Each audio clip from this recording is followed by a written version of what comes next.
नमस्कार friends, perspective academy के इस डिजिटल प्लेटफॉर्म पर आप सभी का बहुत-बहुत स्वागत है। आइए देखते हैं आज का हमारा विशेष topic population geography. Population geography human geography का एक बहुत ही महत्वपूर्ण कड़ी है, जिसमें हम पॉपुलेशन के बेसिक्स को समझते हैं।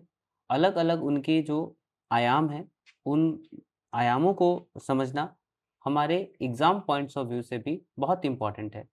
साल दर साल विभिन्न परीक्षाओं में जैसे प्रतियोगी परीक्षाएं हैं, गवर्नमेंट एग्जाम्स है, जैसे पात्रता परीक्षाएं हैं, प्रवेश परीक्षाएं, इन परीक्षाओं में इस टॉपिक से क्वेश्चंस आते रहते हैं। So without wasting time let's get started. सबसे पहली चीज़ है कि पॉपुलेशन है क्या। पॉपुलेशन को हिंदी में जनसंख्या या आबादी भी कहा जाता है। जनसंख्या या आबादी क्या है? अगर सरल अर्थों में इसको समझा जाए तो यह उन व्यक्तियों का समूह होता है जो एक निश्चित भूभाग पर निवास करते हैं। खास तौर से वो जो लोग रहते हैं वे लोग एक ही प्रजाति के लोग होते हैं। चाहे वो व्यक्ति की बात की जाए, चाहे जीव जंतुओं की बात की जाए, तो पॉपुलेशन चाहे एनिमल्स की हो सकती है, बर्ड्स की हो सकती है, किसी प्लांट स्पीसीज की हो सकती है या इंसानों की हो सकती है। तो एक निश्चित भूभाग पर जब वो निवास करते हैं और वो लोगों का समूह होता है तो उससे आबादी या जनसंख्या कहा जाता है। अब जनसंख्या का जो आकार है और जनसंख्या की जो गुण है, कैरेक्टरिस्टिक्स हैं, वो समय के साथ बदलती रहती है और भी समय के साथ अन्य भी उनके कारक होते हैं। जैसे बर्थ रेट जन्म दर, डेथ रेट मृत्यु दर और माइग्रेशन। माइग्रेशन को पलायन या प्रवास भी कहा जाता है। तो पलायन या प्रवास क्या होता है कि जब लोग एक बेहतर परिस्थिति की तलाश में फेवरेबल कंडीशंस के लिए एक जगह से दूसरे जगह जब शिफ्ट होते हैं, मूव करते हैं, तो उसे पलायन कहा जाता है। शॉर्ट पलायन ध्यान रखना है कि जब कोई व्यक्ति या जीव जंतु एक स्थान से दूसरे स्थान तक जाता है टेम्पररी पीरियड के लिए, परमानेंट समय के लिए नहीं, टेम्पररी पीरियड के लिए जाता है और कई कारणों से वो जा सकता है, तो उसे हम माइग्रेशन कहते हैं। अब यहाँ देखना है कि पॉपुलेशन का साइज बर्थ के कारण कैसे चेंज हो सकता है। अगर जन्म ज़्यादा हो रही है संख्या तो जाहिर सी बात है कि पॉपुलेशन बढ़ जाएगा। अगर डेथ ज़्यादा हो रही है और बर्थ उतना ही है तो जाहिर है कि वो संख्या आबादी घट जाएगी। अगर बर्थ और डेथ दोनों बराबर है तो मानते हैं कि जो पॉपुलेशन है वो स्टेडी पॉपुलेशन रहेगी, यानी पॉपुलेशन यथावत रहेगी। अगर माइग्रेशन का केस ऐसा है कि अगर ज़्यादा लोग अगर आपके टेरिटरी में, आपके क्षेत्र में अगर आ जाते हैं, तो ज़्यादा लोग अगर आपके क्षेत्र में आ जाते हैं, तो ज़ाहिर-सा बात है कि जनसंख्या बढ़ जाएगी। अगर आपके यहाँ से लोग अगर चले जाते हैं, जैसे बेटी की शादी हो जाती है किसी गाँव से और वो दूसरे क्षेत्र में चली जाती है, दूसरे ज़िले में चली जाती है, तो उस गाँव की जो आबादी है, वह घट जाती है। लेकिन अगर किसी बेटे की शादी होती है और लड़की गाँव में आती है, तो एक नया फैमिली मेंबर का एडिशन होता है, जिससे गाँव की पॉपुलेशन भी बढ़ती है। तो कुछ इसी तरह से इन चीज़ों को हम समझेंगे। आगे हमारा अगला बिंदु है पॉपुलेशन डेंसिटी, जिसको हम समझते हैं जनसंख्या घनत्व के नाम से। ये जनसंख्या घनत्व क्या है कि number of people living in a per unit area, यानी एक निश्चित क्षेत्र में, एक यूनिट एरिया में रहने वाले लोगों का जो संख्या है वही जनसंख्या घनत्व है। अब जनसंख्या घनत्व में दो चीजें हैं। एक होगा कि सघन घनत्व, जनसंख्या घनत्व, और एक विरल जनसंख्या घनत्व, यानी हाई पॉपुलेशन डेंसिटी और low population density. High population density का ये मतलब है कि अगर क्षेत्रफल छोटा है, एरिया कम है और रहने वाले लोग अगर ज़्यादा हैं, अगर population residing in that area ज़्यादा है और पॉपुलेशन ज़्यादा है, एरिया छोटी है, तो जाहिर सी बात है कि वो हाई डेंसिटी पॉपुलेशन वाला एरिया होगा। लेकिन अगर एरिया बड़ा है, जैसे झारखंड, जैसे राजस्थान का एरिया बहुत बड़ा है, लेकिन वहाँ रहने वाले लोग जो हैं वो कम है, इस तरह से राजस्थान एक लो डेंसिटी पॉपुलेशन वाला एरिया है। लेकिन वही बात करें हम अगर मध्य प्रदेश की, उत्तर प्रदेश की बात करें, तो ये वो राज्य हैं, वो क्षेत्र हैं जहाँ एक सर्टेन एरिया में, एक डेफिनिट एरिया में नंबर ऑफ पीपल जो रहते हैं वो ज़्यादा होते हैं, तो एक हाई पॉपुलेशन डेंसिटी वाला एरिया कहा जाता है। ठीक उसी तरह से यूनियन टेरिटरी ऑफ दिल्ली, जैसे national capital territory of Delhi, एक स्मॉल एरिया में मैसिव अमाउंट ऑफ पीपल रहते हैं, तो वो एक हाई पॉपुलेशन डेंसिटी वाली एरिया मानी जाती है। तो पॉपुलेशन डेंसिटी को कैलकुलेट करने का ये फॉर्मूला है, और कई बार डायरेक्ट एग्जाम में फॉर्मूला पूछा जाता है कि पॉपुलेशन, जनसंख्या घनत्व को कैसे, इसकी गणना कैसे की जाती है। तो कुल जनसंख्या बटा कुल भूभाग, भूक्षेत्र, यानी total population by total land area. India का जो 2011 हमारे पास जो लेटेस्ट सेंसस के फिगर्स हैं, तो 2011 के सेंसस फिगर्स हैं, यानी हमारे पास 15 साल पुरानी जनगणना के आंकड़े मौजूद हैं। अभी वापस से जनगणना नहीं हुई है 2011 के बाद से, अनुमानित है कि 2026-27 में ये जनगणना की प्रक्रिया शुरू होगी, और उसके फिगर्स 2027 के अंत तक आएंगे। तो हमारे पास जो जनगणना के आंकड़े मौजूद हैं, उन आंकड़ों के हिसाब से भारत का जो जनसंख्या घनत्व 382 पीपल पर स्क्वायर किलोमीटर है, यानी 382 लोग एक स्क्वायर किलोमीटर एरिया में रहते हैं। अब स्क्वायर किलोमीटर एरिया का मतलब क्या है कि लेंथ और ब्रेथ, एक स्क्वायर किलोमीटर लेंथ और ब्रेथ में जितने लोग रहते हैं, 382 लोग रहते हैं। उस हिसाब से हमारे एक राज्य बिहार का जनसंख्या घनत्व सबसे अधिक है, जहां पर स्क्वायर किलोमीटर पर 1106 लोग रहते हैं, और लोवेस्ट पॉपुलेशन डेंसिटी देखने मिली है, पता चली है उन आंकड़ों के हिसाब से अरुणाचल प्रदेश में, जहां पर स्क्वायर किलोमीटर पर केवल 17 लोग ही निवास करते हैं। आगे बढ़ते हैं। भारत का पॉपुलेशन डेंसिटी का ट्रेंड 110 सालों का, 110 ईयर्स का पॉपुलेशन डेंसिटी का जो ट्रेंड रहा है फ्रेंड्स, उन ट्रेंड को एक बार इस ग्राफ के हिसाब से समझने का प्रयास करते हैं। यहाँ जब आप देखेंगे कि 1901 से लेकर 1921 तक, इन 20 सालों में लगभग एक जैसी ही पॉपुलेशन की डेंसिटी थी। फिर उसके बाद से थोड़ा इंक्रीज हुआ 1931 में। यहाँ से ग्राफ इंक्रीजिंग ट्रेंड दिखाता है। 2011 में काफ़ी ऊपर तक पॉपुलेशन डेंसिटी बढ़ गई है। यहाँ कुछ महत्वपूर्ण इंसाइट्स देखने मिलेंगे।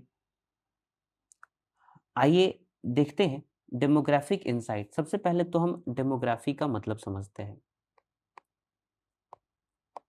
डेमोग्राफी क्या होता है?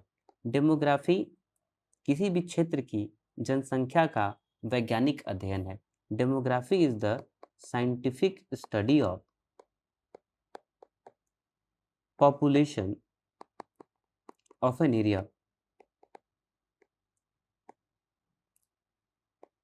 अब डेमोग्राफी में हम क्या कुछ समझते हैं कि demography encompasses the size of the population, the nature, the migration, birth rate, death rate, ये सारी चीज़ें रहती है। जैसे कितने लोग आपके देश में आए हैं, कितने लोग आपके क्षेत्र में आए हैं, कितने लोग बाहर गए हैं, सेक्स रेशियो क्या है, मोर्टेलिटी रेट क्या है, इन्फेंट मोर्टेलिटी रेट क्या है, मैटरनल मोर्टेलिटी रेट क्या है, पॉपुलेशन की साइज़ कैसी है, पॉपुलेशन का कंपोजिशन कैसा है, ये सारी चीज़ें हम डेमोग्राफी के अंदर पढ़ते हैं। तो डेमोग्राफी क्या है कि किसी भी जनसंख्या का वैज्ञानिक अध्ययन डेमोग्राफी कहलाती है। अब वो डेमोग्राफिक इंसाइट यानी जननांकिकी कहा जाता है डेमोग्राफी को। और यहाँ पर हम इंसाइट्स देखते हैं इन 110 सालों का। तो हमारे देश का ये जो पीरियड था, इनिशियल पीरियड, वो स्टेबल पीरियड था, जहाँ बहुत थोड़ी डेंसिटी चेंज नजर आती है 1901 से 1931 तक के बीच में। 1921 में बहुत कम, थोड़ा सा डिप नजर आता है, 81 तक गया। आगे बढ़ते हैं। पोस्ट इंडिपेंडेंस, जब भारत आज़ाद होता है, तो भारत की आज़ादी के समय जो पॉपुलेशन ग्रोथ उसी तरीके से बढ़ती है, इस चीज़ को समझने की कोशिश करनी होगी कि उस भारत में 1901 से लेकर 1931 तक ऐसा क्या हुआ जिस वजह से पॉपुलेशन इतनी कम थी भारत की। क्योंकि उस समय पुअर हेल्थ केयर फैसिलिटीज थी, पुअर सैनिटेशन की फैसिलिटी थी, इलिटरेसी ज़्यादा थी, भूखमरी ज़्यादा थी उस समय पर। तो हमारे देश में भूखमरी की समस्या थी, अशिक्षा थी, लोगों के पास बेकारी थी। अब होता ये है कि जब लोग कम पढ़े-लिखे होते हैं, तो उन्हें लगता है कि ज़्यादा बच्चे होने चाहिए ताकि वो बच्चे काम में हाथ बटाएँगे और फैमिली के लिए हेल्पिंग हैंड बन के सामने आएँगे और परिवार का भरण-पोषण करेंगे। दूसरी बात ये है कि कई ऐसी बीमारियाँ उस समय बीमारियों से भारत ग्रसित था, जिन बीमारियों की वजह से बहुत कम उम्र में लोगों की डेथ हो जाती थी। लोगों की जो जीवन प्रत्याशा थी, लाइफ एक्सपेक्टेंसी वो भी बहुत कम थी। इतनी ज़्यादा मेडिकल ट्रीटमेंट और मेडिकल फैसिलिटीज़, दवाइयाँ नहीं थी। बहुत सारे लोग अनाज की कमी की वजह से भी मर रहे थे। दूसरी बहुत सारी महामारी से ग्रसित थे। तो बहुत सारे ऐसे फैक्टर थे जिन फैक्टर की वजह से पॉपुलेशन जो ग्रोथ था उस समय यानी जनसंख्या वृद्धि, वो जनसंख्या वृद्धि कम रही। आज़ादी के बाद जब हम आज़ाद हुए यानी 1931 से ही इम्प्रूवमेंट स्टार्ट हुई, एक फेज़ से स्टार्ट हुई, जहाँ पर बेटर हेल्थ केयर फैसिलिटीज़ आई यानी स्वास्थ्य सुविधाओं का विकास हुआ। धीरे-धीरे करके लोगों के खान-पान के स्तर में ठीक हुआ, लिविंग स्टैंडर्ड बदली। धीरे-धीरे ये पता चल रहा था कि हम अंग्रेज़ों से आज़ाद होने वाले हैं। जगह-जगह कैनाल्स बनाई गई। तो इन चीज़ों ने एक नए आयाम, एक नए दिशा की ओर देश की आबादी को ले गए। जब भारत आज़ाद हुआ, तो भारत की आज़ादी के बाद से सरकार ने अपने फर्स्ट 5 ईयर प्लान में एग्रीकल्चर पर फोकस किया, इरिगेशन पर फोकस किया। एग्रीकल्चर पर, इरिगेशन पर फोकस किया। जैसे जो कृषक वर्ग है, उन कृषक वर्गों को सहारा मिला, बेहतर अनाज उपलब्ध हुए। दूसरा, स्वास्थ्य सुविधाओं के बढ़ने से लोगों को लगा कि अब बच्चे लंबे समय तक जी सकते हैं। इसलिए लोगों में शिक्षा का भी विकास हुआ, तो ज़्यादा से ज़्यादा आबादी बढ़ी। तो एक्सेलरेशन डेंसिटी बहुत तेज़ी से बढ़ी, रिमार्केबली बढ़ी 1947-51 से। लार्जेस्ट जंप देखने मिला है 20वीं सदी और अर्ली 21st सेंचुरी में, यानी 20वीं सदी के आखिरी 25 सालों में और 21st सेंचुरी के पहले 10 सालों में सबसे ज़्यादा रैपिड एक्सेलरेशन देखने को मिला है। और पॉपुलेशन डेंसिटी अपने ऐतिहासिक ऊंचाई पर पहुंच गई 2011 में, जब भारत की एवरेज पॉपुलेशन डेंसिटी यानी औसत जनसंख्या घनत्व 382 थी। 2011 के सेंसस जनगणना के अनुसार ये एक मैप, एक चार्ट के रूप में बताया गया है कि इंडिया की पॉपुलेशन डेंसिटी जो यहाँ डिकेड्स में देखते हैं कि 1901 से लेकर 1911 तक के फर्स्ट डिकेड में पॉपुलेशन डेंसिटी क्या थी, 77 थी, जो 2011 में बढ़कर 382 हो गई। इस लिहाज से देखें तो यूनियन टेरिटरी के हिसाब से national capital territory of Delhi का जनसंख्या घनत्व 11,320 था। वहीं राज्यों की बात करें तो सबसे अधिक जनसंख्या घनत्व बिहार और वेस्ट बंगाल में देखने मिलता है। जो सबसे कम जनसंख्या घनत्व देखने को मिलता है वो 17 जनसंख्या घनत्व, 17 आप याद कर सकते हैं, 17 खतरा के रूप में, यानी सबसे कम जनसंख्या घनत्व था अरुणाचल प्रदेश का। यहाँ एक रेंज है पर्सन पर स्क्वायर किलोमीटर। आप अगर कुछ चीज़ों को भूल पा रहे हैं तो वीडियो को पॉज करके वापस से इन चार्ट को समझने का प्रयास करें। आगे देखते हैं फैक्टर्स इन्फ्लुएंसिंग पॉपुलेशन डिस्ट्रीब्यूशन। जनसंख्या के वितरण को प्रभावित करने वाले कारक। वो कौन कौन से कारक हैं जो जनसंख्या के वितरण को प्रभावित करते हैं? सबसे पहले इस टर्म को समझते हैं, इस शब्द को, कि जनसंख्या वितरण होता क्या है। जनसंख्या वितरण का मतलब है कि दुनिया के मैप पर, दुनिया के मानचित्र पर जब आप देखते हैं तो दुनिया के मानचित्र पर सभी जगह पर एक समान तरीके से, यूनिफॉर्म तरीके से लोग नहीं बसे हुए हैं। कुछ क्षेत्र ऐसे हैं जहाँ पर ज़्यादा लोग हैं, कुछ बहुत सारे ऐसे क्षेत्र हैं जहाँ बहुत कम लोग हैं। अंटार्कटिका एक ऐसा महादेश है जहाँ बहुत ही कम आपको देखने को मिलेंगे, आर्कटिक में बहुत कम देखने को लोग मिलेंगे। वो इसलिए क्योंकि वहाँ एक्सट्रीम टेम्परेचर है। वही Sahara desert, Atacama desert, Kalahari desert, Thar desert, यहाँ आपको पॉपुलेशन कम दिखेगी क्योंकि वहाँ एनवायरनमेंट बहुत होस्टाइल है, रिसोर्स बहुत कम है। तो रिसोर्स जहाँ पर ज़्यादा मौजूद होते हैं, कंडीशन जहाँ पर ज़्यादा फेवरेबल होती है, वहाँ पॉपुलेशन डिस्ट्रीब्यूशन ज़्यादा होता है, और वहाँ हॉस्टाइल कंडीशंस होते हैं तो वहाँ पॉपुलेशन कम होता है। तो यूनिफॉर्म पॉपुलेशन पूरी दुनिया में नहीं है, इसलिए यूनिफॉर्म पॉपुलेशन भारत में भी नहीं है। कुछ इस तरह से समझे कि ऊपर के अपर हाफ में जब आप हिमाचल प्रदेश, उत्तराखंड, हिमालयन स्टेट्स में जाएं, हिमाचल प्रदेश, उत्तराखंड, लद्दाख, जम्मू एंड कश्मीर, सिक्किम, इन राज्यों में जाएंगे तो अपेक्षाकृत वहाँ आबादी कम है। जब आप नीचे के राज्यों में जाएंगे, जैसे नीचे के राज्य तमिलनाडु, आंध्र प्रदेश, तेलंगाना, केरल, कर्नाटक, ऐसे राज्यों में आबादी कम है। लेकिन जो बीच के इंडो गैंगेटिक प्लेन्स हैं, इंडो गैंगेटिक और ब्रह्मपुत्र के जो प्लेन्स हैं, इन प्लेन में आपको ज़्यादा आबादी देखने को मिलती है, जिन्हें अक्सर हम एक टर्म देते हैं जो अप्रोप्रिएट नहीं है, कि बीमारू स्टेट्स के नाम से जानते हैं, जैसे राजस्थान, मध्य प्रदेश, बिहार, उत्तर प्रदेश, उसके साथ के स्टेट्स हैं झारखंड, असम, इन राज्यों में काफ़ी ज़्यादा आबादी है। तो वो इसलिए क्योंकि वहाँ पर गंगा, यमुना, तो गंगा और यमुना का दोआब का वो क्षेत्र है। इस वजह से जो प्लेन एरियाज़ हैं, उन प्लेन एरिया में लोग ज़्यादा हिस्टोरिकली वहाँ पर सेटल्ड हुए। अब देखिए, जो फैक्टर इन्फ्लुएंस करते हैं पॉपुलेशन डिस्ट्रीब्यूशन को, उसमें पहला फैक्टर है ज्योग्राफिकल फैक्टर। आइए एक-एक करके इन ज्योग्राफिकल फैक्टर का विश्लेषण करते हैं। किसी भी क्षेत्र में अगर लोग जाके बसते हैं तो उनका उनका जो फॉरमोस्ट ऑब्जेक्टिव होता है वह है पानी की उपलब्धता, जल की उपलब्धता। ऐतिहासिक रूप से नदियों के किनारे लोगों ने अपने नदियों के किनारे सभ्यता का विकास हुआ, चाहे वो टाइग्रिस नदी हो, चाहे यूफ्रेटस नदी हो, चाहे वो नील नदी हो, चाहे वो जायरे नदी हो, चाहे वो सिंधु नदी हो।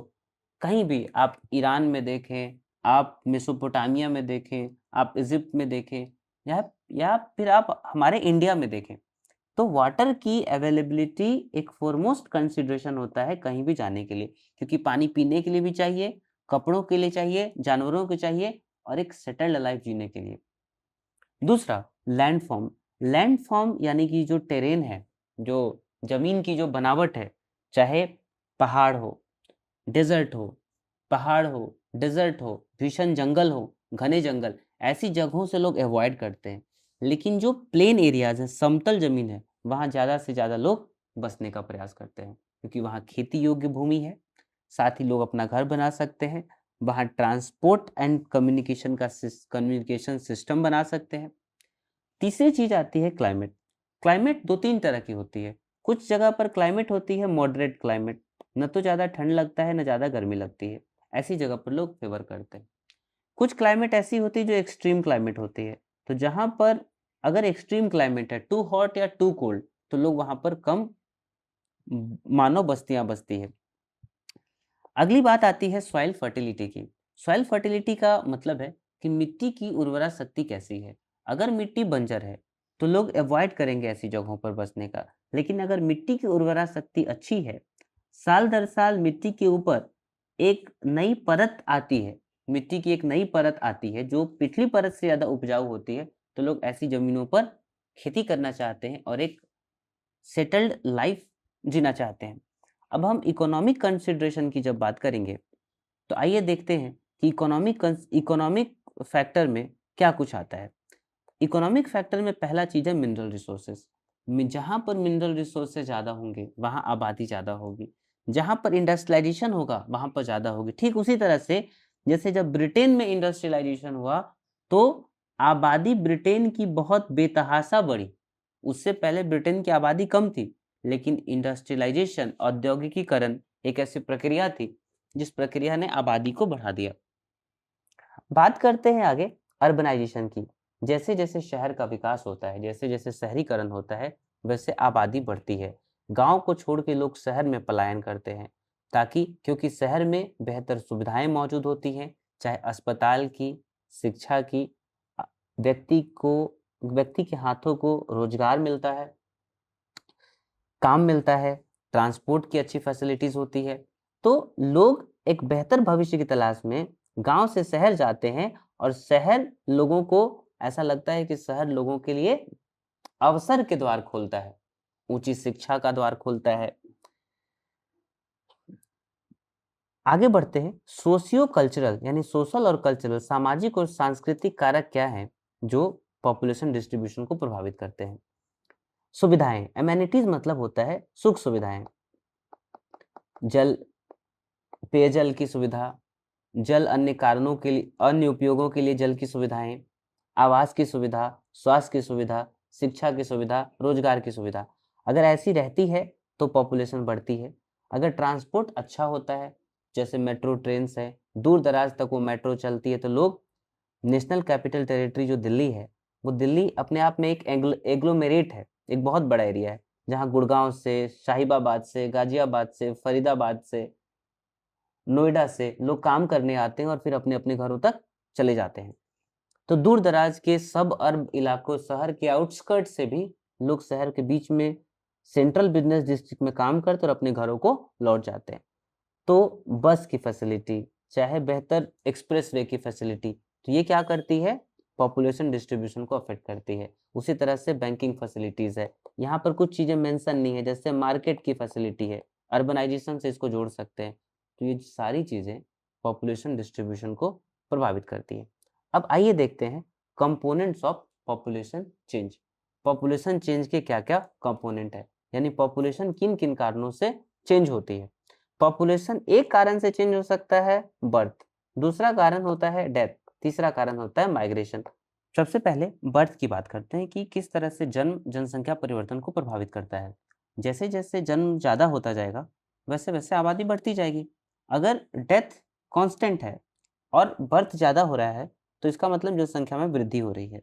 अगर बर्थ कांस्टेंट है और डेथ ज़्यादा हो रही है, इसका मतलब जनसंख्या की ट्रेजेक्टरी डाउनवर्ड है।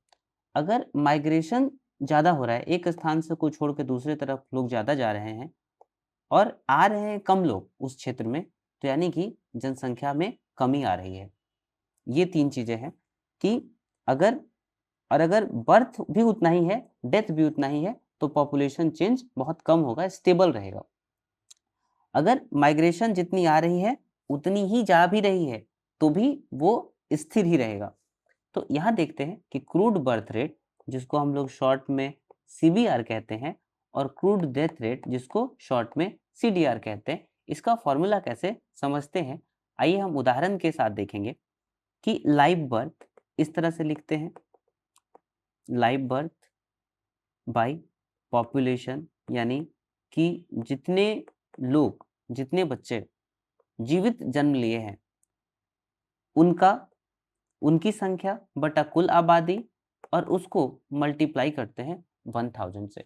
इस बात का ये मतलब है कि number of live birth in a particular year पर 1000 ऑफ पॉपुलेशन, यानी 1000 आबादी में, 1000 आबादी में कुल कितने बच्चों ने जन्म लिया है एक विशेष वर्ष में, बटा टोटल पॉपुलेशन। इसको उदाहरण के हिसाब से समझते हैं कि मान लीजिए कि उत्तर प्रदेश की कुल आबादी, उत्तर प्रदेश की कुल आबादी 25 लाख है। उत्तर प्रदेश की आबादी कुल 25 लाख है और एक पर्टिकुलर ईयर में 50,000 लाइव बर्थ्स हुए पर 1000 ऑफ पॉपुलेशन में। तो हम कैलकुलेट करते हैं सीबीआर को, आइए देखते हैं कि किस तरह से कैलकुलेट करते हैं। ये 4 शून्य है, इसे 4 शून्य चले गए, एक शून्य यहाँ से यहाँ चला गया। 5 इंटू 100 बाई 25, 525। ये क्रूड बर्थ रेट कितना आया, क्रूड बर्थ रेट 20 आया। इसी तरह से जब हम क्रूड डेथ रेट को निकालते हैं, तो क्या मिलता है, क्या नतीजा मिलता है। क्रूड डेथ रेट क्या है कि number of deaths in a particular year, किसी विशेष वर्ष में कितनी मौतें हुई हैं पर 1000 ऑफ पॉपुलेशन में। तो जब हम सीडीआर को निकालते हैं, मान लीजिए कि गोवा, जिसकी आबादी 2011 के जनगणना के अनुसार 14 लाख गोवा की आबादी है, और उस 14 लाख में मरने वाले लोगों की संख्या अगर 7000 है, डिवाइडेड बाई 1000, जिससे 7000 बाई 14 लाख इंटू 1000। 30 से 30 यहाँ पर कैंसिल हो गया, 7 2 जा 14, 200, 200 यहाँ से 200 5 जा 1000। तो जो CDR निकलता है गोवा का, वो क्रूड डेथ रेट कितना है उसका 5, यानी ये CDR और CBR ये है।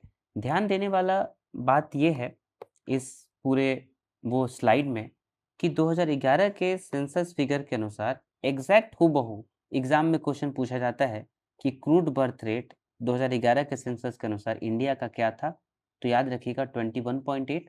क्रूड डेथ रेट क्या था 7.1। यानी कि इससे एक बात पता चलती है कि बर्थ रेट उस समय ज़्यादा थी, डेथ रेट कम थी। बर्थ रेट डेथ रेट की तुलना में लगभग 3 गुना थी। पॉपुलेशन एक्सप्लोजन का समय था, यानी आबादी बहुत तेजी से बढ़ रही थी और बढ़ती आबादी बड़ी चिंता का कारण थी। तो सरकार ने बहुत सारे फैमिली प्लानिंग प्रोग्राम्स लेकर आए। हम दो, हमारे दो, वैसेक्टोमी, ट्यूबेक्टोमी, लोगों को मोरली बताया जा रहा था कि परिवार जितना छोटा हो उतनी अच्छी परवरिश हो सकती है। ये सारी चीज़ें आगे बढ़ते हैं, देखते हैं माइग्रेशन ऑफ पॉपुलेशन, यानी पॉपुलेशन के को अफेक्ट करने वाले जो माइग्रेशन एक फैक्टर है वो कितना टाइप का होता है। तो माइग्रेशन ऑफ पॉपुलेशन 2 टाइप का है जो पॉपुलेशन को अफेक्ट करता है, यानी कि लोग माइग्रेट करते हैं 2 कारणों से। माइग्रेट करने, एक जगह से दूसरी जगह पलायन करने का पहला कारण है पुश फैक्टर और दूसरा कारण है पुल फैक्टर। एक चीज है जो मजबूर करती है लोगों को एक अपना घर बार, अपना घर बार, अपना आंगन, चीजों को अपना परिवार छोड़ के दूसरे जगह जाने के लिए। एक वो कारण है जो खींचती है लोगों को अपना घर बार छोड़कर जाने के लिए। लोग किसी को अपना घर का आंगन, वो गांव का खेत, वो सड़क, वो पीपल के पेड़ की छांव, वो नदी, कोई नहीं छोड़ के जाना चाहता है, लेकिन सबको मजबूरी में जाना पड़ता है। तो किस वजह से लोग जाते हैं? पहला कारण है बेरोजगारी। जब हम गाँव में देखते हैं तो भारत में सबसे ज्यादा रूरल आउट माइग्रेशन है, लोग गाँव को छोड़ के अपने शहर को जाते हैं। एक मजबूरी ये है कि बेटियां अपने पिता के घर को छोड़ के अपने पति के घर पर जाती हैं। ये एक ट्रेडिशन है, ये कल्चर है, परंपराएं हैं कुछ राज्यों को छोड़कर। तो एक बड़ा कारण है अपने घर बार को छोड़ के जाने का अनएम्प्लॉयमेंट, बेरोजगारी। लोग ये मानते हैं कि शहर एक अवसर के नए द्वार खोलता है, cities open the new gates of opportunities. Unemployment, तो काम की तलाश में, रोजगार की तलाश में शहर जाते हैं। पुअर लिविंग कंडीशंस को छोड़ के लोग अपने घरों को, जहां या फिर यूजुअली जहां रह रहे थे उस जगह से छोड़ के जाते हैं मजबूरी में। कुछ कारण ऐसे हैं कि कुछ क्षेत्र जहां पर नेचुरल कैलामिटीज या प्राकृतिक आपदा या त्रासदी आती है, इस वजह से लोगों का घर बार छूट जाता है। फैमिली में किसी की डेथ हो जाती है, कुछ ह्यूमन कारण है, कुछ ऐसे कारण हैं जो नेचुरल रीजंस है, कुछ सोशल कन्फ्लिक्ट्स हैं, सामाजिक झगड़े हैं, सोशल कन्फ्लिक्ट्स, यानी कुछ लोग ऐसे हैं जो घर से निकाल दिए गए हैं, कुछ बच्चे ऐसे हैं जो लव मैरिज कर लिए हैं अगर, तो उनको परिवार से, पूरे देश और वो पूरे क्षेत्र से उनको निकाल देते हैं, तो कहीं तो जाते हैं। इस तरीके से अगर लोग कभी भाग के शादी कर लिए, वो एक कारण हो सकता है। एक कारण ये है कि अगर किसी के साथ सामाजिक रूप से भेदभाव किया जाता है, तो कुछ लोग अगर सोशल डिस्क्रिमिनेशन के शिकार हैं, सामाजिक भेदभाव के शिकार हैं, तो वैसे लोग अपने जीवन को एक नया दिशा देने के लिए, किसी तरह गुजर बसर करने के लिए अपने उस क्षेत्र को छोड़ के भाग जाते हैं। जो बच्चे अनाथ होते हैं वो छोड़ के चले जाते हैं। तो ये बहुत मल्टीपल कारण है और अलग अलग लोगों के लिए अलग अलग कारण हो सकते हैं।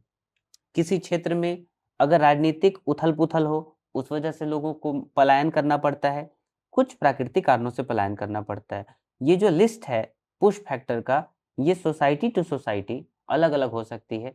ठीक वैसे ही जैसे अभी लड़ाई चल रही है US plus Israel, US plus Israel versus Iran के बीच लड़ाई चल रही है। ईरान का साथ देने वाले जो एक्सिस है, जो चीजें हैं, उसमें आता है हमास, हिजबुल्लाह, हुतीस। यहाँ आप देखे होंगे कि लेबनान की राजधानी है बेरूत और वहां से ऑपरेट करती है हिजबुल्लाह। तो लेबनान में अभी 2 दिन पहले की घटना है कि एक फिगर आया कि लेबनान में 8 लाख से ज्यादा की आबादी बेघर हो गई। यानी वो एक मैन मेड डिजास्टर की वजह से वहां के लोग बेघर हो गए, अपना घर बार छोड़ के दूसरी जगह शरण लेने चले गए। ठीक उसी तरह से जब अफगानिस्तान का कन्फ्लिक्ट हो रहा था यूएस से, तब भी हुआ। गाजा पट्टी में ईरान, जब इसराइल ने बॉम्बिंग की गाजा पट्टी में, तब भी वो चीज हुई। आगे बहुत सारे अफ्रीका के केसेस में देखते हैं, जब हम मिडिल ईस्ट में देखते हैं, यूरोप में देखते हैं, यूक्रेन और रशिया के बीच वॉर हुआ तब भी लोग वहां से डिस्प्लेस हुए। तो एक फैक्टर है माइग्रेशन का पुश फैक्टर। अब बात करते हैं हम पुल फैक्टर्स की। शहर ऐसे कौन से अवसर देता है, विंडो ऑफ अपॉर्चुनिटी देता है कि लोग शहर की तरफ खींचे चले आते हैं। एक कारण है कि एक क्षेत्र मजबूर करता है कि आप वहां को छोड़ के चले जाएं, और एक क्षेत्र लुभाता है कि लोग उस तरफ आए। एक अक्सर देखते हैं कि शहरों में, बड़े शहरों में बेटर जॉब अपॉर्चुनिटीज होती है, रोज काम मिल जाता है। काम जो हम करते हैं उस काम का सही मेहनताना मिल जाता है, फेयर वेज मिल जाता है, मेहनताना मिल जाता है, काम मिल जाता है, और लिविंग कंडीशंस अच्छी भी खराब भी दोनों हो सकती है। पीस और स्टेबिलिटी के लिए लोग एक जगह से दूसरी जगह जाते हैं, लाइफ की सिक्योरिटी के लिए जाते हैं, जीवन की सुरक्षा के लिए, अपने बच्चों को पढ़ाने के लिए, बेहतर एजुकेशन के लिए, बेहतर हेल्थ केयर के लिए, उसके बाद ट्रांसपोर्ट एंड कम्युनिकेशन के लिए। कुछ लोग फेवरेबल क्लाइमेट के लिए जाते हैं, मौसम के लिए जाते हैं। कुछ लोग एक जगह से दूसरी जगह जाते हैं अच्छे सुकून के, आराम के पल बिताने के लिए, कहीं बेहतर इंफ्रास्ट्रक्चर के लिए जाते हैं। तो ये सारी चीजें लुभाती है। उच्च शिक्षा के लिए, हायर एजुकेशन के लिए लोग जाते हैं एक जगह से दूसरी जगह, शांति के लिए जाते हैं, आराम के लिए जाते हैं। और कुछ लोग जाते हैं कि बाहर अगर हम गए तो एनोनिमिटी, यानी वहां हमें कोई नहीं जानता तो हम वहां कुछ भी काम कर सकते हैं। जैसे इंडिया से गल्फ कंट्रीज में जाने वाले लोग वहां पर जाके कुछ भी किसी भी प्रकार का काम करते हैं और ढेर सारा पैसा कमा के रेमिटेंस के रूप में भारत भेजते हैं। वहां पर उन्हें कोई नहीं जानता है। तो ये एक कारण हो सकता है एक जगह से दूसरी जगह पलायन करने का। अब हम बात करते हैं कोर डिफरेंस। माइग्रेशन के 2 महत्वपूर्ण पहलू हैं। 2 प्रकार की माइग्रेशन होती है। जब आपके देश में बाहर के फॉरेन कंट्रीज से अगर लोग आते हैं तो उनको इमिग्रेशन कहते हैं। जब आपके देश से लोग किसी दूसरे देश में चले जाते हैं, एग्जिट कर जाते हैं, ई फॉर एग्जिट, तो उसको इमिग्रेशन कहते हैं। यानी कि इमिग्रेशन क्या है, आपके कंट्री में लोग इमिग्रेट करते हैं, आते हैं। हमारे कंट्री में बहुत सारे लोग इमिग्रेंट्स हैं, यानी कि बहुत सारे लोगों का इमिग्रेशन हुआ। जैसे आप देखेंगे कि हमारे देश की जो पॉपुलेशन बढ़ी 1951 से लेकर 1980 के डिकेड में, वो इस वजह से बढ़ी क्योंकि आबादी भी बढ़ी, बर्थ भी बढ़ा, बेटर हेल्थ केयर फैसिलिटीज और लाइफ एक्सपेक्टेंसी और लिविंग स्टैंडर्ड ठीक होने की वजह से डेथ रेट घटा। और जब उस दौरान पाकिस्तान से, चाइना से और बांग्लादेश के लिबरेशन वॉर में जिस तरह से भारत ने एक क्रूशियल रोल प्ले किया, जिस वजह से बहुत सारे लोग तिब्बत से 1959 के टाइम पे तिब्बत से लोग आए, अफगानिस्तान से लोग आए। भारत और पाकिस्तान का जब पार्टीशन हुआ आजादी के समय, तो उस समय भी लोग भारत में आए।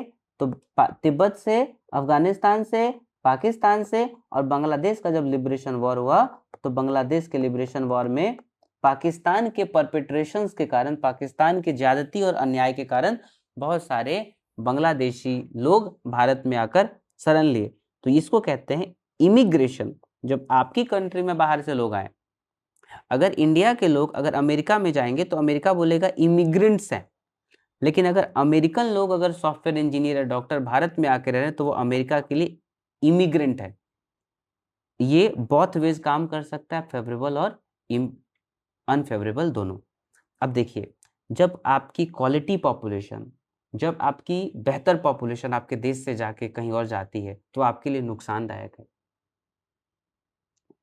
लेकिन आपके देश में अगर कुछ अच्छी पॉपुलेशन आती है तो आपके लिए वो फायदेमंद है। जिस तरह से अमेरिका को कहा जाता है America is a land of immigrants, दुनिया भर के लोग, चाहे वो सॉफ्टवेयर इंजीनियर्स हों, चाहे वो डॉक्टर्स हो, चाहे वो प्रोफेसर्स हों, टीचर्स हों, साइंटिस्ट हों, बेहतर ज़िंदगी भविष्य की तलाश में लोग वहाँ पर गए दुनिया भर से। तो ये एक बात है दोस्तों कि इमिग्रेशन कई बार फेवरेबल होती है, लेकिन अगर इलीगल इमिग्रेशन हो और अगर वो बर्डन हो तो किसी देश के ऊपर लायबिलिटी भी बन जाती है। जैसे भारत के लिए बहुत सारे जो फॉरेन नेशनल्स आए, जो इलीगल माइग्रेंट्स आए, चाहे बांग्लादेश से चाहे पाकिस्तान से, वह हमारे लिए आज एक लायबिलिटी है and they pose a very serious danger to our integrity. Bharat की जो एकता अखंडता है उसके लिए बहुत बड़ा खतरा है। आगे बढ़ते हैं। इमिग्रेशन और इमिग्रेशन में आशा करता हूं कि आप समझ पाए होंगे। अब हम नेट माइग्रेशन को समझते हैं। डेमोग्राफिक्स में, जननांकिकी में दीज टू नंबर्स, यानी ये दो नंबर का यूज किया जाता है इमिग्रेशन और इमिग्रेशन को, किसी देश की नेट माइग्रेशन को समझने के लिए। तो बदलते आबादी को समझने में ये बड़ी महत्वपूर्ण भूमिका निभाता है नेट माइग्रेशन। ये क्या है नेट माइग्रेशन? यानी आपके देश में जितने लोग आए हैं उसको सब्ट्रैक्ट करते हैं कि जिसमें आपके देश से कितने लोग बाहर गए हैं, तो उससे नेट माइग्रेशन मतलब होता है, हिंदी में कहते हैं निवल प्रवास या पलायन, यानी शुद्ध पलायन कितना हुआ है वो देखते हैं। पॉजिटिव नेट माइग्रेशन कब कहा जाएगा? जब ज्यादा लोग आ रहे हैं, तुलनात्मक रूप से कम लोग जा रहे हैं और ज्यादा लोग आपके देश में अगर आ रहे हैं तो पॉजिटिव नेट माइग्रेशन है। अगर आपके देश से मोर पीपल जा रहे हैं और कम लोग आपके देश में आ रहे हैं तो निगेटिव नेट माइग्रेशन है। दोनों ही कॉन्टेक्स्ट में देखा जाता है।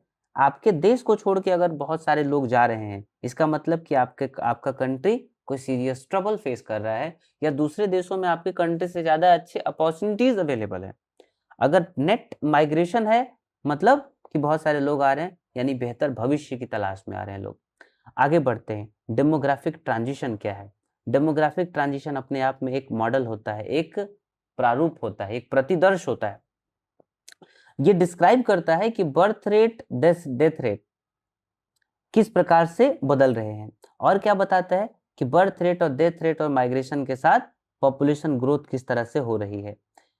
जब कोई सोसाइटी एक एग्रेरियन सिचुएशन से, यानी जब कोई सोसाइटी एग्रेरियन सिस्टम से जब वो इंडस्ट्रियल सिस्टम की ओर, एडवांस सिस्टम की ओर ट्रांजिशन करता है, यानी प्री इंडस्ट्रियल लेवल यानी प्रिमिटिव लेवल, यानी आदि मानव के टाइम से एक मॉडर्न स्टेट के रूप में जब ट्रांजिशन करता है तो उसको कहते हैं डेमोग्राफिक ट्रांजिशन। अब आप देखेंगे कि जो समाज है, अपने प्रारंभिक अवस्था में जो समाज है, उस समाज में बर्थ रेट भी हाई होती है और डेथ रेट भी हाई होती है। बर्थ रेट और डेथ रेट हाई होती है, इस विषय पर हम एक संक्षिप्त चर्चा करेंगे। बर्थ रेट इस वजह से हाई होती है कि लोग इलिटरेट होते हैं। लोग ये नहीं समझते कि ज्यादा बच्चे अगर जन्म लेंगे तो बच्चों की परवरिश भी करनी है। बर्थ रेट हाई होने का मतलब ये है कि लोग इलिटरेट हैं। एक और कारण है कि जब लोगों को ये लगता है कि कुछ ही बच्चे ऐसे हैं जो जिंदा रह पाएंगे, कई बच्चे ऐसे हैं जो कम उम्र में मर जाएंगे, तो आखिरी में जो बच्चे बच गए वही आगे हमारा परिवार चलाएंगे। तो टिपिकली लोग ज्यादा बच्चों को जन्म देते हैं, एक कि वो बच्चे आगे सहारा बनेंगे, हेल्पिंग हैंड्स के रूप में काम आएंगे। तो बर्थ रेट भी हाई होती है, डेथ रेट भी हाई होती है। डेथ रेट हाई होने के कई कारण है। लो लिविंग स्टैंडर्ड हो सकता है, लो लेवल ऑफ लिटरेसी हो सकता है, हेल्थ केयर की वैसी फैसिलिटीज नहीं है, कई बीमारियों से ग्रसित है। आज भी अफ्रीका में ऐसा है, अफ्रीका को लोग मिसनोमर के रूप में डार्क कॉन्टिनेंट कहते हैं, बैकवर्ड कॉन्टिनेंट के रूप में जानते हैं। क्यों? क्योंकि वहाँ हेल्थ केयर, अच्छी खान पान, अच्छा मॉडर्न लाइफस्टाइल की कमी है, इसलिए वहाँ डेथ रेट हाई है। लेकिन एक समय आता है एक कंट्री के लाइफ में जब वो स्टेबल पॉपुलेशन की तरफ बढ़ता है। तो आप स्टार्ट करते हैं हाई बर्थ रेट और हाई डेथ रेट्स, और उसके बाद पॉपुलेशन स्टेबलाइज हो जाता है, पॉपुलेशन स्थिर हो जाता है कि जितनी बर्थ है उतनी ही डेथ है। उसके बाद देखते हैं कि डेथ रेट कम होती है। डेथ रेट का कम होना मतलब कि जन्म उतने ही लोग ले रहे हैं लेकिन डेथ कम लोगों की हो रही है, तो यानी कि आपका पॉपुलेशन ग्रोथ जो है वो पॉजिटिव। जब उस केस में आगे जाते, जब बेहतर हेल्थ केयर फैसिलिटी और साफ सफाई की सुविधा बढ़ती है तो पॉपुलेशन ग्रोथ में तेजी से इजाफा होता है। ये स्टेज 2 है। जब सोसाइटी में इंडस्ट्रियलाइजेशन होता है, औद्योगिकीकरण होता है और सोसाइटी का विकास होता है समाज का, तो बर्थ रेट कम होते जाता है। बर्थ रेट कम होता है, ग्रोथ स्लो होने लगता है। ग्रोथ खत्म नहीं हुआ है, ग्रेजुअल डेवलपमेंट होता है, स्लो होता है। और एक समय आता है जब स्टेबल या एजिंग पॉपुलेशन होती है। अब जब हम यहाँ बात करें एजिंग पॉपुलेशन की, तो जापान की बात करते हैं। जापान, हम सभी जानते हैं कि जापान एक विकसित राष्ट्र है, डेवलप्ड कंट्री है। जापान में सुख सुविधाएं, इंडस्ट्रियलाइजेशन सब कुछ है। लोग काम पे जाते हैं, काम लोग करते हैं, तो लोगों के पास अपने फैमिली के साथ, अपने हस्बैंड वाइफ के साथ टाइम नहीं मिल पाता है। उतना हस्बैंड वाइफ को टाइम नहीं दे पाते। ठीक, टाइम नहीं दे पाएंगे, लोग थक जाएंगे, लाइफस्टाइल स्ट्रेस होगा, फटीग होगा। इस वजह से लोग चाहते हैं कि कम ही बच्चे जन्म ले। लोग बच्चे को एक समय के बाद बर्डन मानने लगते हैं। जैसे आज का मॉडर्न टाइम में, नो ऑफेंस, लोग चाहते हैं सिंगल मदर बनना, सिंगल फादर बनना, या बच्चे लाइबिलिटी ना हो, तो एक इंडिपेंडेंट लाइफ जीना। ठीक है, अपने करियर पर फोकस करना, लाइफ जीना। तो इस वजह से क्या होता है कि बर्थ रेट फॉल होती है, और इस वजह से फर्टिलिटी रेट भी घटती है। यानी एक समय आता है जब लोग बच्चे जन्म देना भी चाहेंगे तो जन्म नहीं दे पाएंगे, क्योंकि रेट ऑफ फर्टिलिटी घट जाती है। यानी कि ability to give birth to the young ones ये घट जाती है लाइफस्टाइल चेंजेस की वजह से। तो जब इंडस्ट्रियलाइजेशन डेवलपमेंट होता है तो लो बर्थ रेट होता है और डेथ रेट भी कम होती है, क्योंकि लोगों का जब लिविंग स्टैंडर्ड अच्छा हो जाता है तो लोग अपेक्षाकृत लंबे समय तक जीते हैं, यानी हाई लाइफ एक्सपेक्टेंसी हो जाती है, जीवन प्रत्याशा बढ़ जाती है, यानी लोग ज़्यादा लंबे समय तक जीते हैं। स्टेजेस ऑफ डेमोग्राफिक ट्रांजिशन, ये पहला स्टेज है जहां बर्थ रेट भी हाई है। यहाँ देखेंगे हाई रेट, सब चीज़ में हाई नजर आएगा आपको। बर्थ भी हाई, डेथ भी हाई, और पॉपुलेशन ग्रोथ कम होगा। यानी कि जितने लोग मर रहे हैं, बहुत ज़्यादा लोग जन्म भी ले रहे हैं, बहुत ज़्यादा लोग मर भी रहे हैं, तो पॉपुलेशन ग्रोथ वहाँ हो नहीं पा रहा है ज़्यादा। सेकेंड स्टेज में देखते हैं, बर्थ रेट हाई ही है लेकिन डेथ रेट कम हो गया। तो यानी कि अगर डेथ रेट नीचे चला गया और बर्थ हाई है, तो जाहिर सी बात है कि आबादी बढ़ेगी, पिरामिड्स के शेप में जाएगी, अपर ट्रायंगल के शेप में जाएगी, रैपिड पॉपुलेशन ग्रोथ होगा। थर्ड स्टेज ऐसा आएगा जब बर्थ रेट कम हो जाएगा। लोग जैसे जैसे एग्रेरियन सिस्टम से, प्रिमिटिव सिस्टम से पढ़े लिखे हुए लोग होने लगते हैं, वैसे मतलब समझने लगते हैं चीज़ों का, और इससे क्या होता है कि लोग अपने परिवार को छोटा रखते हैं और परवरिश पर ध्यान देते हैं कि जितने भी बच्चे हैं उन बच्चों की अच्छी परवरिश की जाए। ठीक है, तो छोटा परिवार, स्मॉल फैमिली, डेथ रेट कम होगी, ग्रोथ स्लोअर होगा, क्योंकि सबको पालना पोसना बड़ा भी करना है, अच्छी ज़िंदगी भी देनी है।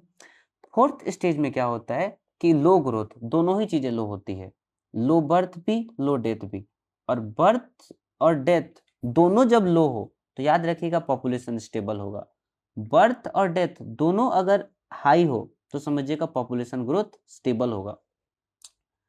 अब फिफ्थ स्टेज में है कि डिक्लाइनिंग फेज। जब डिक्लाइनिंग फेज होता है तो low birth rate fall below death rate, यानी बर्थ रेट बहुत कम होने लगते हैं और डेथ रेट ज़्यादा हो जाता है। मतलब कि लोग लंबे समय तक जी रहे हैं, बूढ़े हो रहे हैं और मर जा रहे हैं, और नए बच्चे नहीं आ पा रहे हैं, तो ये बहुत बड़ी चिंता का कारण है। चाइना एक समय वन चाइल्ड पॉलिसी अपनाता था, Japan one child policy, two child policy अपनाता था, लेकिन एक समय आएगा आपके पास बहुत सारे संसाधन है, लेकिन उन संसाधनों का उपभोग कौन करेगा, कंज्यूमशन कौन करेगा, आबादी नहीं रहेगी तो टेक्नोलॉजी को ऑपरेट कौन करेगा। तो एक टाइम आएगा जब डिक्लाइनिंग फेज होगा, और ये बहुत बड़ी चिंता का कारण है। और ऐसा हो सकता है कि बर्थ जब आप एक्चुअल में जन्म देना चाहे बच्चों को, तो आपके पास कैपेसिटी ना हो और पूरी की पूरी आपकी पॉपुलेशन या आपकी जो स्पीसीज है, आपकी जो कम्युनिटी है, वो वाइप आउट हो जाएगी। तो इस तरह से वो निगेटिव पॉपुलेशन ग्रोथ कहलाता है। ये है 5 स्टेजेज ऑफ पॉपुलेशन ग्रोथ। ये पिरामिडिकल शेप में, एक अलग अलग पिरामिड के शेप में दिखाया हुआ है। ये पहला शेप है जहां पर बेस वाइड होगा, वाइड बेस होगा, नंबर ऑफ पीपल, और यहाँ यानी कि जो बच्चे जन्म ले रहे हैं उनकी संख्या ज़्यादा है और जितने लोग मर रहे हैं उनकी संख्या कम है। ये high birth rate, high death rate, stable growth है लेकिन स्लो ग्रोथ है। दूसरा, ये एक्सपेंडिंग पॉपुलेशन का एग्जाम्पल है, 2.1। रैपिड पॉपुलेशन ग्रोथ होगा यहाँ पर। रैपिड पॉपुलेशन ग्रोथ इसलिए क्योंकि health care water availability, transport and communication, school, अस्पताल, सारी चीज़ों की सुविधा बढ़ती है। इस वजह से लोग फेवर महसूस करते हैं कि आबादी को बढ़ाने से भी हमारा नुकसान नहीं है। और हम जब ठीक वैसे ही जैसे अगर परिवार में किसी की नौकरी लग जाती है तो लोग फिर अब नौकरी के साथ बच्चे, शादी ये करना चाहते हैं, ठीक, अपनी फैमिली को बढ़ाना चाहते हैं ताकि उनकी परवरिश हम कर सकते हैं आसानी से। तो वहाँ पर फ़ियर नहीं रहता, वहाँ पर क्या लगता है, वहाँ पर सिक्योरिटी लगती है। जब इतनी सारी चीज़ें हैं तो बच्चे क्यों ना हों। बाद में स्टेज 3 में क्या होता है, बर्थ रेट डिक्लाइन होने लगती है, डेथ रेट कम ही होती है। तो यहाँ पर पॉपुलेशन ग्रोथ चलती रहती है, लेकिन बर्थ रेट कम होने से पॉपुलेशन ग्रोथ थोड़ी स्लो हो जाती है। उसके बाद एक समय आता है जब बर्थ रेट भी लो है, डेथ रेट भी लो है, तो स्टेशनरी पॉपुलेशन होगा, पॉपुलेशन स्टेबलाइज हो जाएगा और अपने पीक पर पहुँचने के बाद उसके बाद पॉपुलेशन क्या होगा, घटने लगेगा। और ये पॉपुलेशन घटना भी चिंता का कारण है और पॉपुलेशन का बहुत ज़्यादा बढ़ना भी चिंता का कारण है। तो population growth in India 4 phases हैं। पहला 1901 से 1921 के बीच पॉपुलेशन ग्रोथ कैसी थी? स्टैग्नेंट पॉपुलेशन ग्रोथ थी। इसका मतलब है हाई बर्थ रेट, लो हाई डेथ रेट, यानी कि पॉपुलेशन ग्रोथ रुक गई है, खत्म नहीं हुई है, बर्थ भी उतना ही हो रहा है, डेथ भी उतना ही हो रहा है, तो चेंज पता नहीं चल रहा। 1921 से 1951 तक ऐसा हुआ कि पॉपुलेशन ग्रोथ एक रफ्तार से चली, क्योंकि improvement in the medical facility, education, employment, ये सारी चीज़ें थी और लोगों को लगने लगा था कि आने वाले समय हमारा देश आज़ाद होने लगेगा, उसकी एक खुशबू आने लगी थी लोगों को आज़ादी की। तो वहाँ पर बाकी चीज़ों में विकास हुआ इसलिए। और जब एक्चुअल में देश आज़ाद हुआ, माइग्रेशन की वजह से भी बहुत हमने डिस्कस किया है पीछे अभी कि पाकिस्तान से आने वाले लोग, अफ़गानिस्तान से आने वाले लोग, बांग्लादेश से आने वाले लोग, ये भी एक कारण है। बर्थ रेट भी बहुत ज़्यादा बढ़ा और लोगों को आवश्यकता महसूस हुई, तो लोगों ने बहुत ज़्यादा रिप्रोडक्शन किया, जिस वजह से आबादी बहुत ज़्यादा बढ़ी। आने वाले समय में हम देखेंगे कि उसके बाद 1965 यानी 1960 के दशक में भारत में भीषण अकाल भी पड़ा था, जिसके से निपटने के लिए सरकार को एक प्रोग्राम लाना पड़ा, जिस प्रोग्राम को ग्रीन रेवोल्यूशन कहा जाता है, जिस तरह से बढ़ती आबादी का पेट भरा जा सके। तो ये भी इसी फेज में हुआ था। तो हम यहाँ से डॉट को कनेक्ट कर सकते हैं कि बढ़ती आबादी और उसके पेट भरने की ज़रूरत, और उसके साथ वॉर्स, चाहे वो 1962 के इंडो चाइना कॉन्फ्लिक्ट हो, 1965-71 के पाकिस्तान के साथ वॉर हो, 1965 से 68 तक भारत में पड़ी भीषण फेमाइन की बात हो, अकाल की बात हो, और 1981 से 2011 तक बर्थ रेट बहुत हाई रही, पॉपुलेशन ग्रोथ हाई रही, लेकिन बात है कि कुछ साइंस, कुछ झलकियां ऐसी देखने को मिलती है कि पॉपुलेशन धीरे-धीरे स्लो जा रहा है, मतलब धीरे-धीरे लो ग्राफ नीचे जा रहा है। तो ये एक बेहतर साइन है। वो इसलिए क्योंकि सरकार ने भी बहुत सारे फैमिली प्लानिंग प्रोग्राम्स लाए, पॉपुलेशन भी अवेयर हो रही है, जनता भी अवेयर हो रहे हैं और पढ़ाई-लिखाई की शिक्षा का स्तर भी लोगों में बढ़ा है, तो इस वजह से पॉपुलेशन ग्रोथ स्लो हो रही है। और एक नोट करने वाली बात ये भी है इस दौरान कि लीगल मैरिज एज, चाहे बॉयज़ और गर्ल की हो, तो लीगल मैरिज एज को बढ़ाया गया है। बॉयज़ के लिए लीगल मैरिज एज यानी मेल के लिए 21 और फीमेल के लिए 18 ईयर है, जो कि पहले के समय में बहुत कम थी। तो लड़कियों का लीगल मैरिज एज कम होने की वजह से या बाल विवाह होने की वजह से, बहुत जल्दी शादी होने की वजह से जल्दी माँ बन जाती थी, और अब मैरिजेबल एज ज़्यादा हो गया तो अपने करियर और अपने लाइफ पर फोकस कर सकते, थोड़े मैच्योर हो जाते हैं लोग। आइए देखते हैं ग्रोथ ट्रैजेक्टरी कैसी रही, डेमोग्राफिक ट्रैजेक्टरी कैसी रही भारत की जर्नी। भारत की पॉपुलेशन ग्रोथ के 4 अलग-अलग फेजेस हैं। इस तरह से बांटा गया है कि स्टैग्नेंट पॉपुलेशन ग्रोथ 1901 से 1921 तक क्या था कि महामारी की एक समस्या थी, एग्रेरियन सोसाइटी थी, बेहिसाब गरीबी थी, बर्थ रेट डेथ रेट दोनों हाई थी, महामारी भी थी, अकाल भी था, ग्रोथ मिनिमल रहा। तो 1921 में टोटल 251 मिलियन पॉपुलेशन थी भारत की।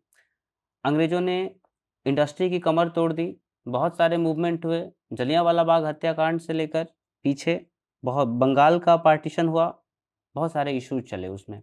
पॉपुलेशन बहुत कम रही, उसके बाद स्टेडी पॉपुलेशन हुई। इस वजह से स्टेडी पॉपुलेशन हुई फेज 2 में, क्योंकि साफ सफाई के प्रति लोगों की जागरूकता बढ़ी, मेडिकल के क्षेत्र में सुधार हुआ, मृत्यु दर कम हुए, ग्रोथ कंसिस्टेंट रहा, लगातार चलता रहा।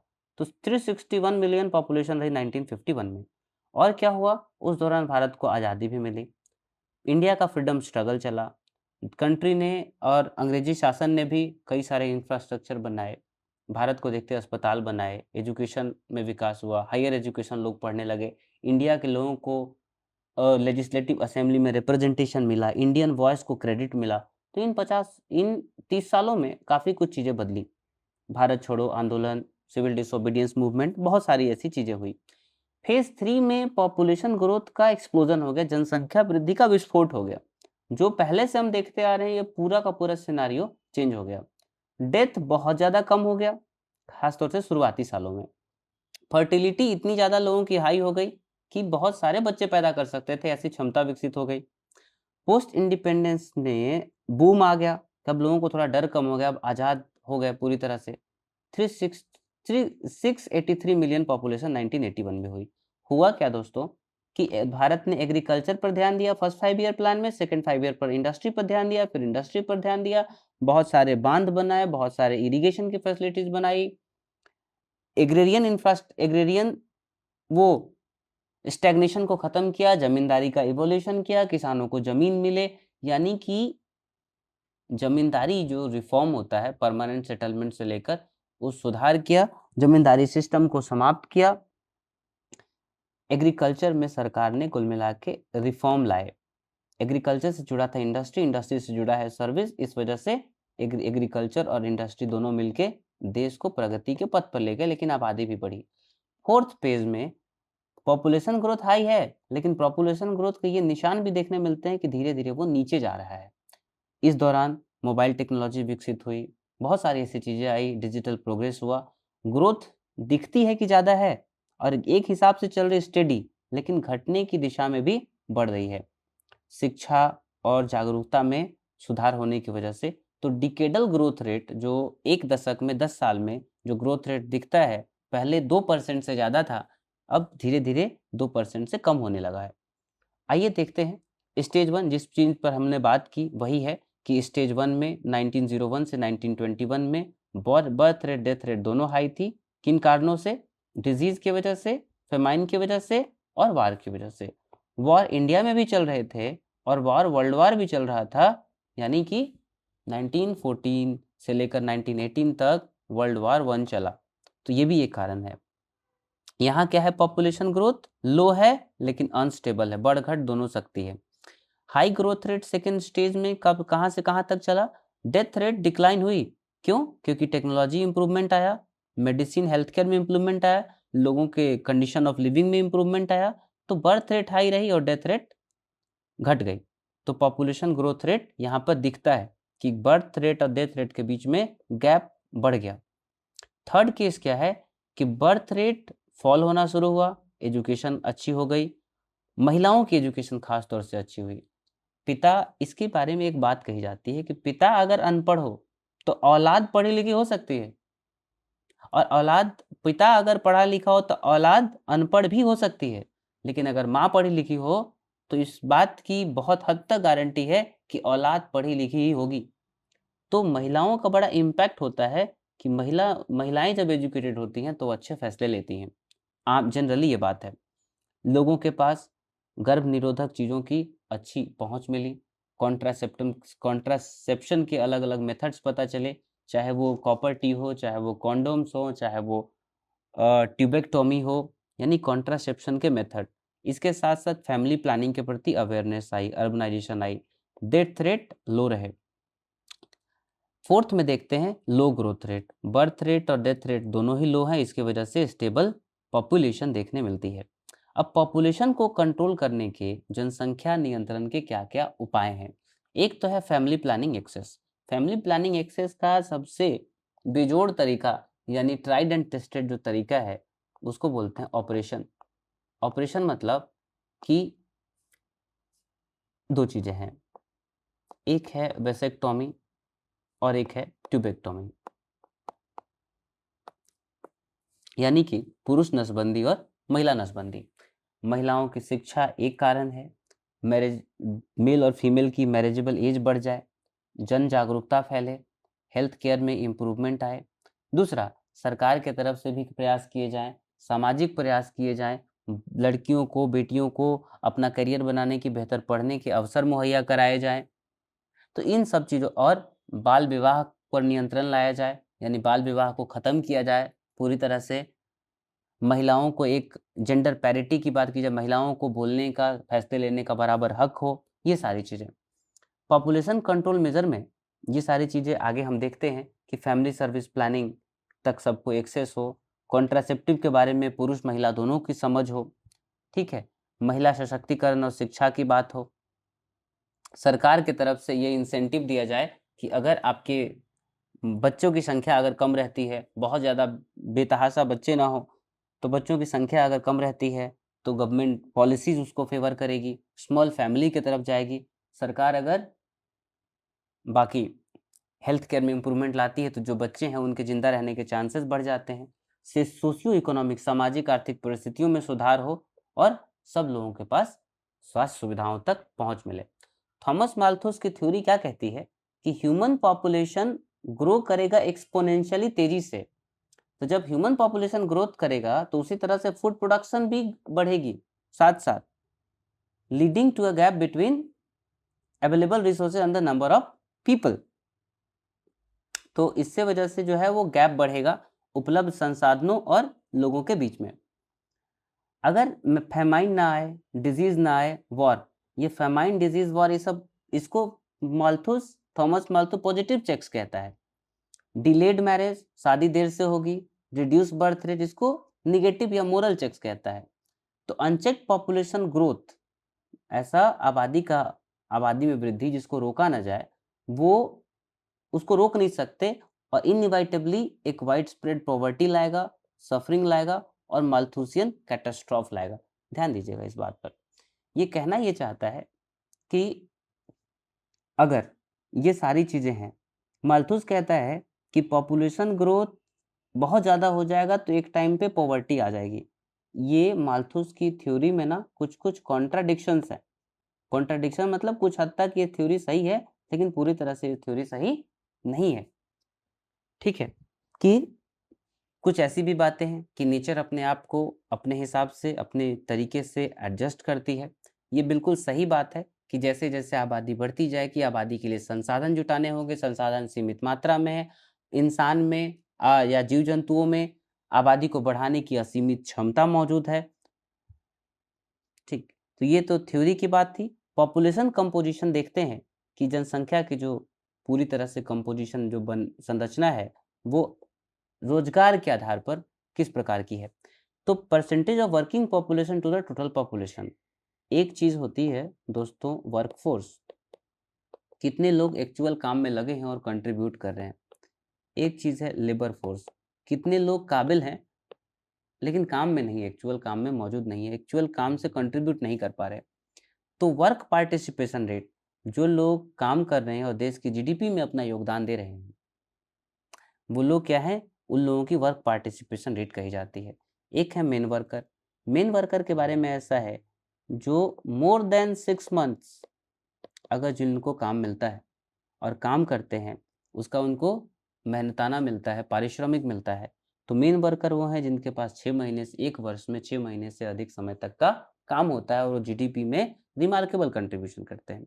मार्जिनल वर्कर वो लोग हैं जिनका 6 महीने से कम समय तक उनको काम मिलता है, वो मार्जिनल वर्कर हैं, ठीक है, और इनका जीडीपी में पार्शियल कंट्रीब्यूशन है, आंशिक योगदान है, ठीक, कभी काम मिला कभी नहीं मिला। इस चीज के उदाहरण क्या है, farmers like mango farmers, vegetable growers, जहां उनको सिर्फ सीजन में काम मिलता है और बाकी रेस्ट ऑफ द टाइम वो अनएम्प्लॉयड रहते हैं। जैसे एसी जो मैकेनिक है, उन एसी मैकेनिक को अधिकतर काम गर्मी के मौसम में या गर्मी के मौसम आने से पहले काम मिलता है, रेस्ट ऑफ द टाइम वो अनएम्प्लॉयड रहते हैं।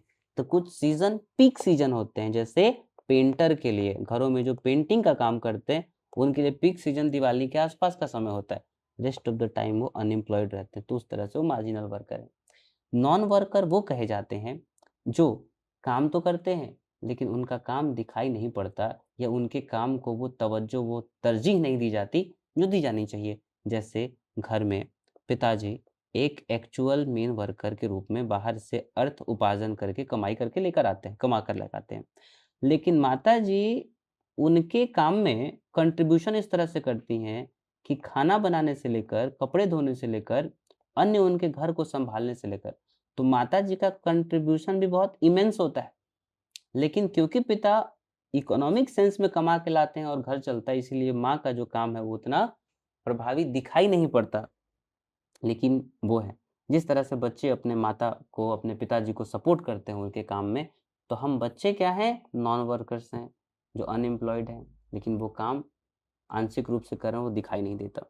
आगे देखते हैं, ऑक्यूपेशन यानी पेशा या रोजगार के आधार पर आबादी का किस प्रकार से कंपोजिशन होता है जनसंख्या का, वो देखते हैं। एक है 2011 के सेंसस के अनुसार भारत में वर्किंग पॉपुलेशन को 4 प्रमुख श्रेणियों में, वर्गों में बांटा गया है। भारत में कृषकों की संख्या 24.6%, एग्रीकल्चर लेबर, कल्टीवेटर वो है जिनकी खुद की जमीन है, वो खेती कर रहे हैं। एग्रीकल्चर लेबर वो है जिनके पास खुद की जमीन है भी और नहीं भी, लेकिन वो दूसरों के खेतों में जाकर खेती करते हैं। ऐसे कृषि श्रमिकों की संख्या अनुपात, ये प्रतिशत में देखा जाए तो 54.6% है।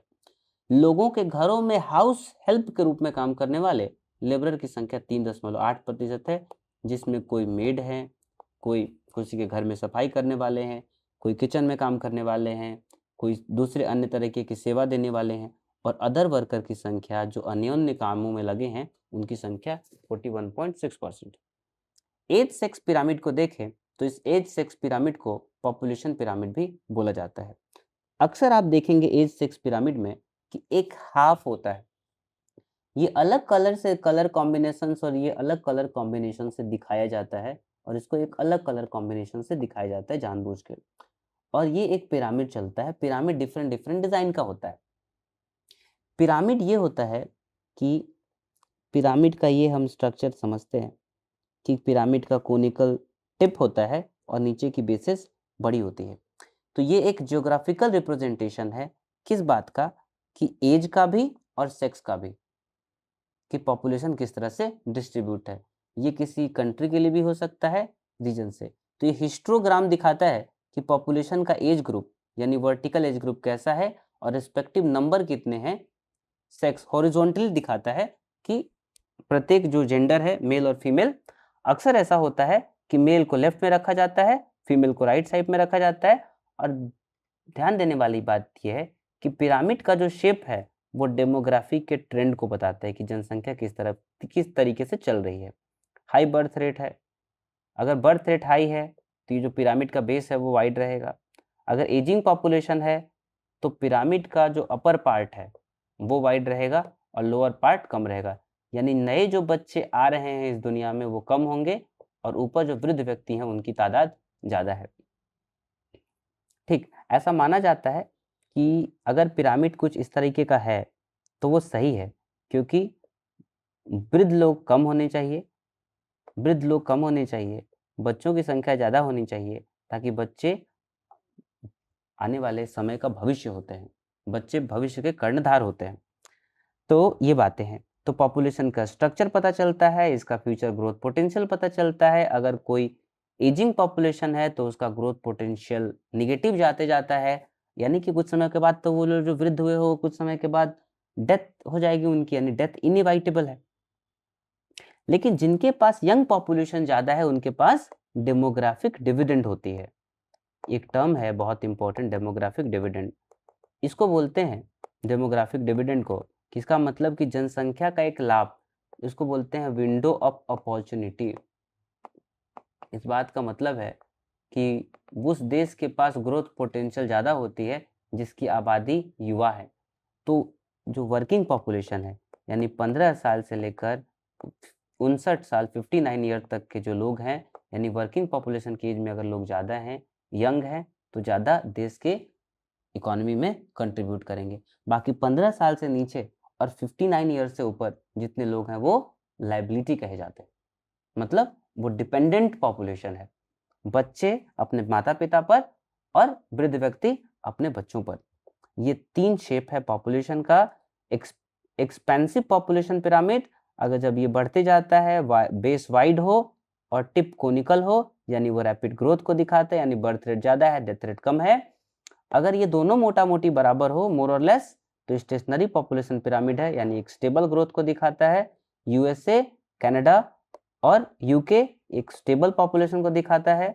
यहाँ कंस्ट्रिक्टिव पिरामिड है, जहाँ पर निगेटिव ग्रोथ या डिक्लाइन को बताता है, यानी कि बेस नैरो हो और बीच में आपको बड़ा दिखे और ऊपर भी कम दिखे, यानी कि बीच में वाइड दिखे मिडिल में और ऊपर भी, तो ये एक डिक्लाइनिंग ट्रेंड को शो करता है।